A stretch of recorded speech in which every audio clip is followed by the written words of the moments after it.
ভালো থাকবে। আরেকটা পয়েন্ট, কিছুদিন আগে আন্দোলন হয়েছে, কিছুদিন আগে আরেকটা কথা হচ্ছে পরিবেশবাদীদের কথা, যে পলিথিন বন্ধ করে দেওয়ার জন্য।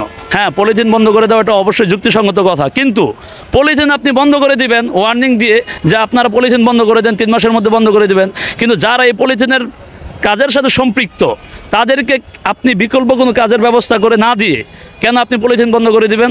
তারপরে যে পরিবেশবাদীরা বলে পলিথিনের সবচেয়ে বেশি ক্ষতি হয়, তাহলে যারা পলিথিন উৎপাদন করে ওই সকল ব্যক্তিবর্গদেরকে আপনি ডাকান। যদি আপনি সত্যিকার অর্থে দেশপ্রেমী হন বা দেশের মঙ্গলের জন্য পলিথিন বন্ধ করতে চান, তাহলে আপনি তাদেরকে ডাকেন।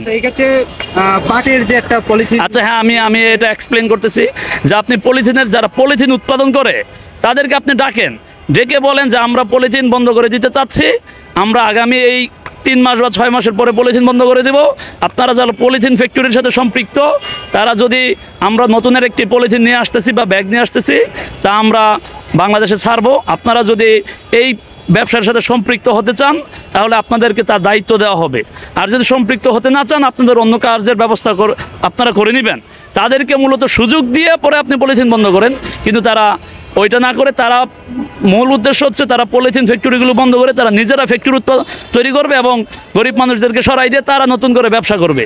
যে সকল পরিবেশবাদী শালার পুতেরা দেশের পরিবেশের কথা বলে ব্যবসার দান্দা নিয়ে ঘুরতেছে, তাদেরকে আমাদের সাধারণ মানুষের বয়কট করা উচিত। তাদেরকে বলা উচিত যে কিছু বন্ধ করার পূর্বে অবশ্যই ওইটার বিকল্প ব্যবস্থা করে তারপরে বন্ধ করতে হবে। আপনি বিকল্প কোনো ব্যবস্থা না করে বন্ধ করে দিবেন, এটা পুরোটাই আত্মঘাতী এবং সাধারণ মানুষদের কষ্ট দেওয়ার টোটাল শামিল।